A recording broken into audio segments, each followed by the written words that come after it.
Shanti. A man sat in a train, and the train started.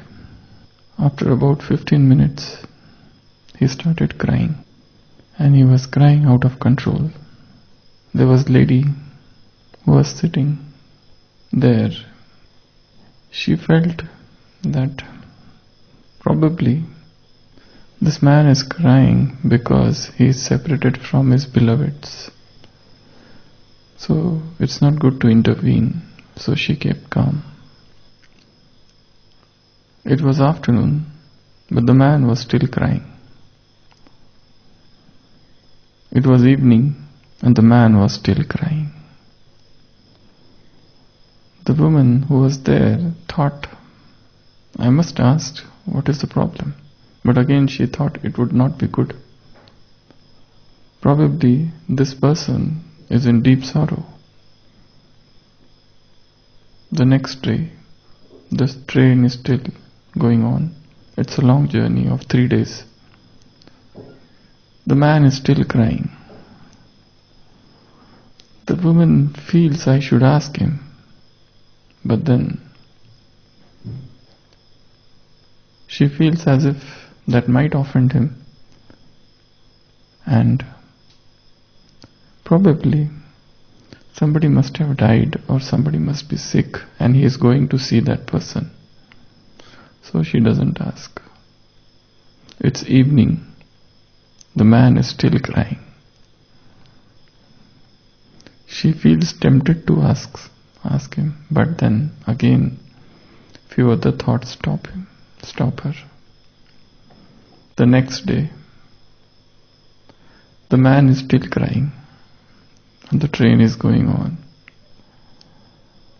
She tries to sympathize,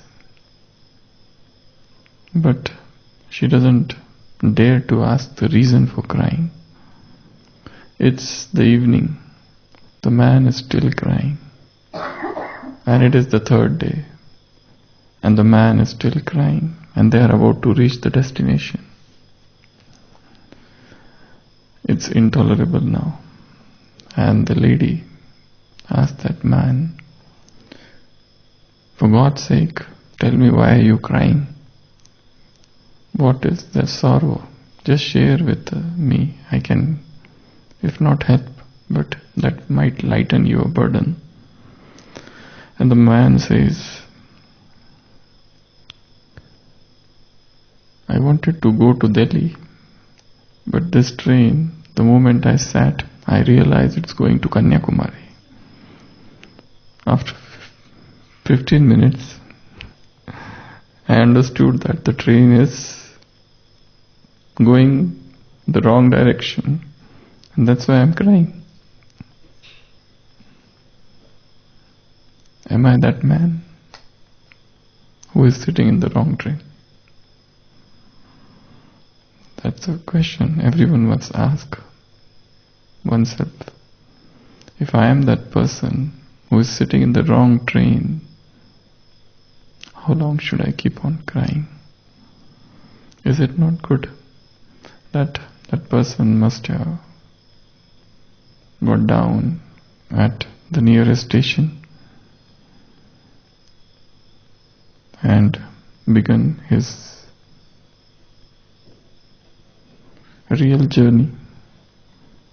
Probably the whole humanity is sitting in the wrong train. And this is a deep question. Am I sitting in the wrong train? Where I want to go? What is my destination? Is A, I am going towards B. And the best thing is, the moment you realize that you are on the wrong path, best is to go back and begin the journey anew, rather than continuing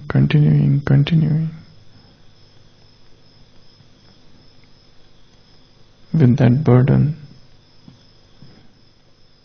with that guilt consciousness, with that feeling that something is going amiss.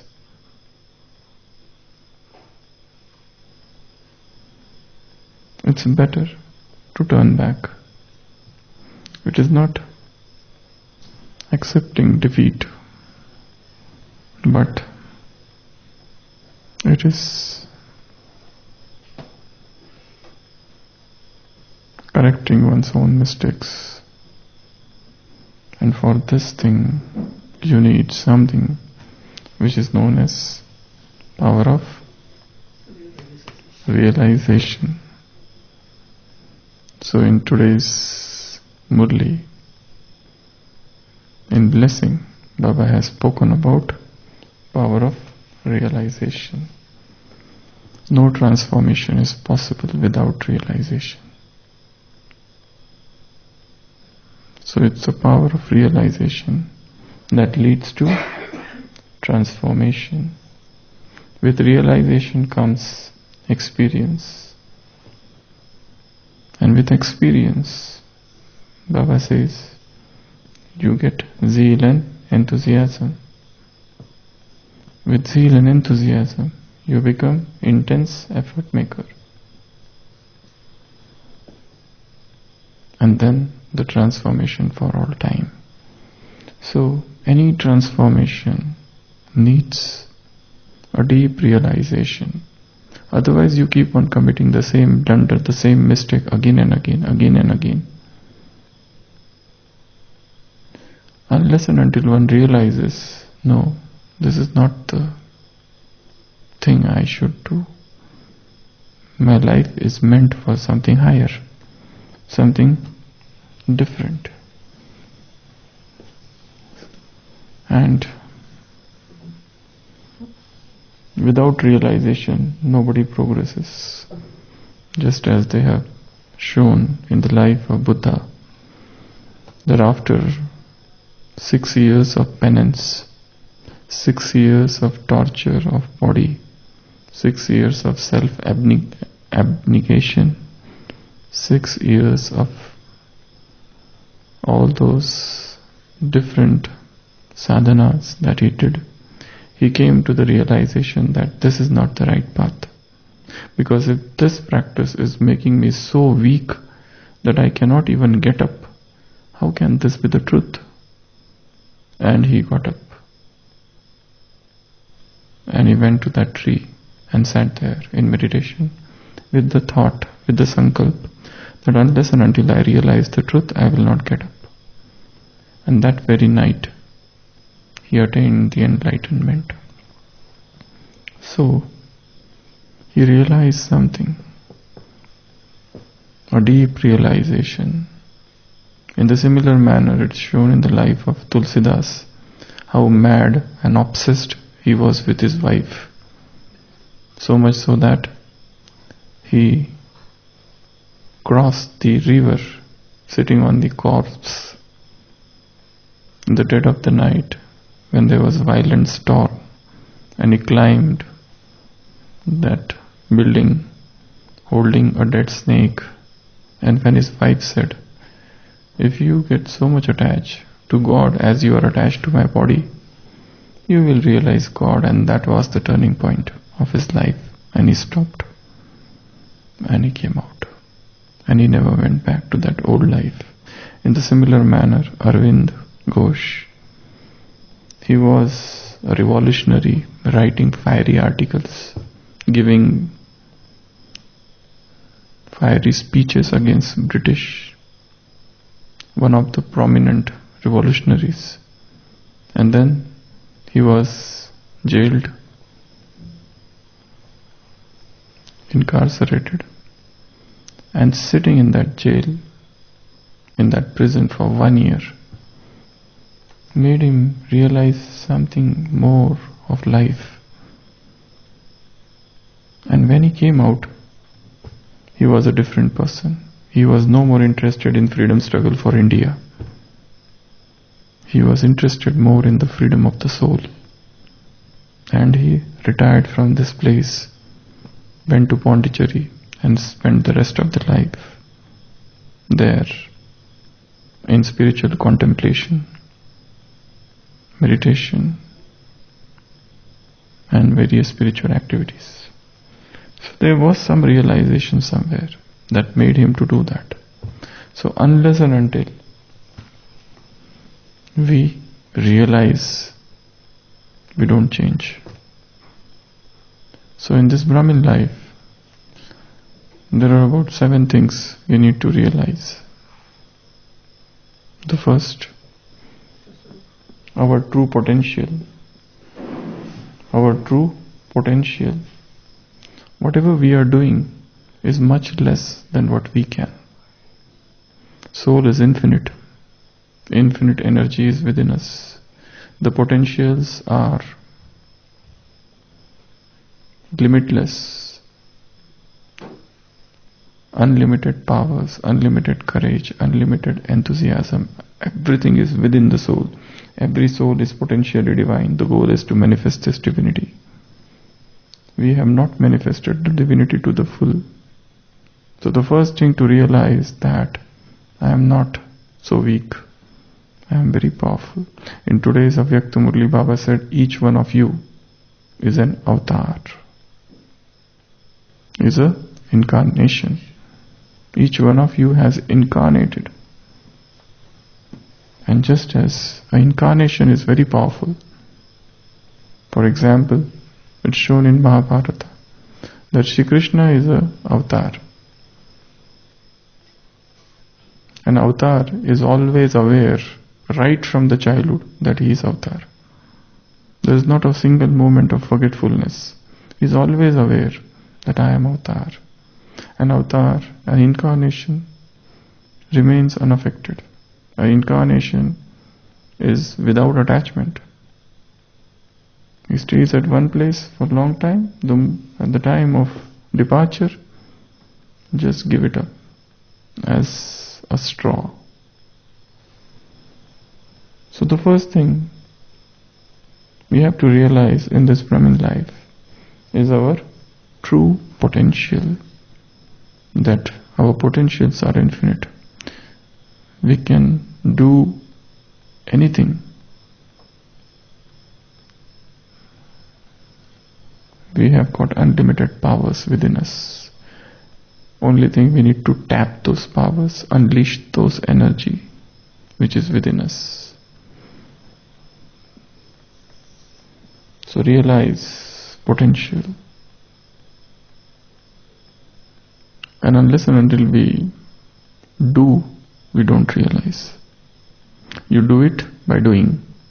In English, there is a saying, you do it by how? By doing it. Start doing it. Suppose a person is there and he fears something. He says, no, I don't know how to swim. And people, his friends, just push him into the well, into the water, into the pond. And he learns. If he says, let me sit down by the shore of the sea, and once I learn swimming, then only I will enter water. His logic is perfect. How can you enter water if you don't know swimming? Let me first read books on swimming. Let me gain PhD in swimming. Let me have few degrees in swimming. So once I am confident, and I am authorized, and I have all theoretical knowledge about swimming, it is worth entering water. Otherwise, without knowing swimming, without learning swimming, how illogical and stupid it is to enter water. Is it not risking one's life? His logic is so perfect. But this logic is still of false logic. Because swimming needs that you need to enter the water. It's only by drowning and near drowning and those experiences, by fighting there against the waves of water, that you learn. So the first thing to realize in this Brahmin life is that our powers are infinite. Whether it is any power for that matter. All powers. We are very powerful souls. This is the first realization. The second realization is the realization of our mistakes and blunders. We should not be like that person who is sitting in the train for next 3 days and crying. The moment you realize you are wrong, stop and correct yourself. The moment you realize that something is going wrong, stop. Because if you don't stop, that has a power to continue. Just as the same habit is the habit of mistake that will take you further. There's no hope to come back. Just as a ball, if it is thrown on the steps, will it ever come back? No, it will go down and down and down and down. In the similar manner in life, the moment you realize that you are wrong, stop. If required, pull the chain of the train. But then you cannot continue the wrong journey for the rest of the life.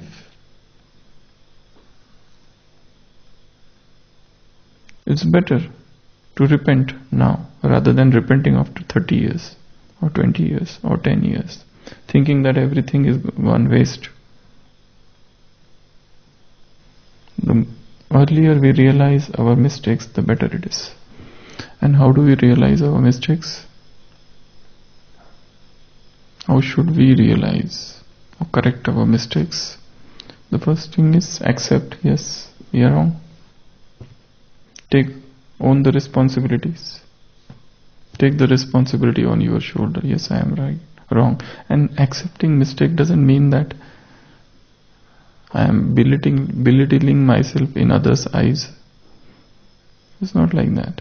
It's not that I am accepting defeat. It's not that henceforth I will not improve.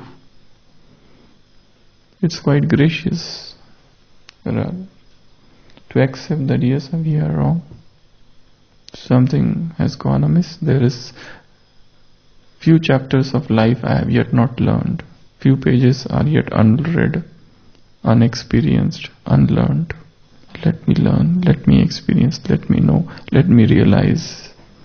And you don't realize by reading books, you realize definitely by committing. Whenever you commit mistake, you learn from it. And another thing is, don't pinpoint at others. That's an habit. Whenever something wrong happens, we often tend to practice blame game. So come out of the blame culture. Accept. Don't pinpoint. Learn from that mistake. Find out the cause of that mistake, that blunder. And nobody loves to accept one's imperfection. Other thing is constructive criticism. Be thankful to all those people who give you constructive criticism. It's fine. If they give you wrong feedback, for example, you have done some work and people come and give you negative feedback, what you will do? You have given a speech, okay, and people come and tell you it was absolutely nonsense. You wasted over 1 hour. What will be your reaction? Yes. The moment you finish, somebody comes and tells you that. In all earnestness. Accept it. It's fine. Yes, there is a benefit in every scene of the drama. Yeah, tell him that my preparation was less. Next time I'll prepare more. So if they tell you something, rather than reacting and rather than getting angry, I heard you also, it was worse than me, mine. So rather than going to that way, it's fine. We are learning.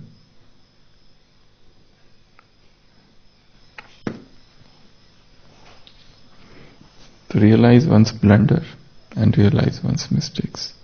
The third is realize that realization is needed when you are on the wrong path. Just as we talked about that story. This is the wrong path. I need to take another path. Let me stop, go back and begin anew. It's never too late to correct one's mistake. And there's one more rule. Better to ask twice than to get lost once. Better to ask twice. If you are going somewhere, ask, somebody told you, go that way. Ask another person, is it there? Because the first person might misguide. So always ask 2-3 people, is it that way? Is it that way? So better to ask twice than to get lost once. So the moment you realize that you are on the wrong path, come back to the right path. So realization that I am on the wrong path. This is not the path I should tread in spirituality. Then fourth, hidden vices. Hidden vices. Anger is still hidden. Lust is still hidden. Greed is still hidden. Ego, that's trying to pop up again and again. And for this realization, you need some deep silence, solitude, self-talk, self-checking, self-realization, self-analysis, soul-searching, and so many things. Then only you realize, and we realize our hidden vices only in the presence of others. If somebody says that I will sit all alone and do tapasya for 1 year without talking with anybody, and after 1 year he says, now I am free from all vices because I did not get angry even once. The anger will come when you come in contact with others. You just sit, shut the doors and don't talk with anybody. There is no question of anger. Anger will come the moment you are with people.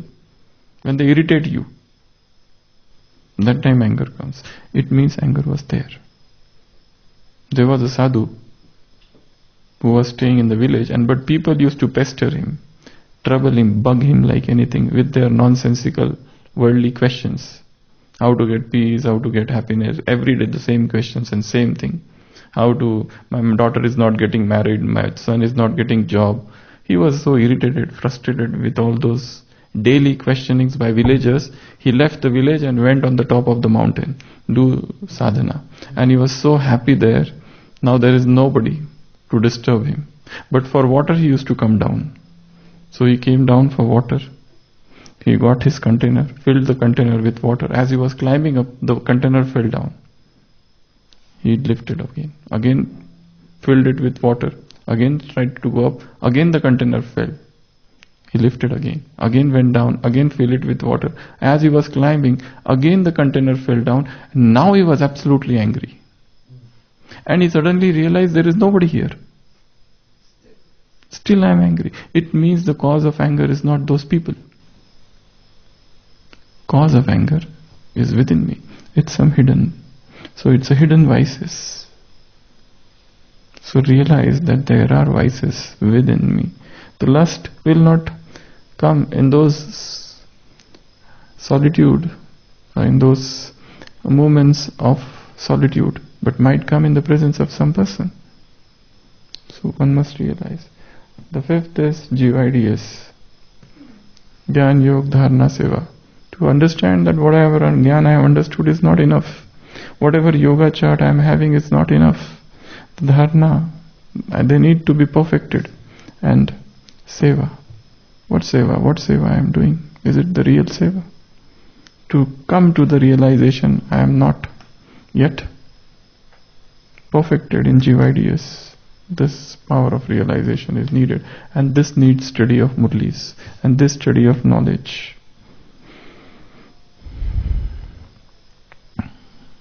This is very important. Study, deep study. Then next is failures. The cause of failures. One must realize the cause of failures. Why did I fail? In job, in business, in seva, or if any seva is done, but the result is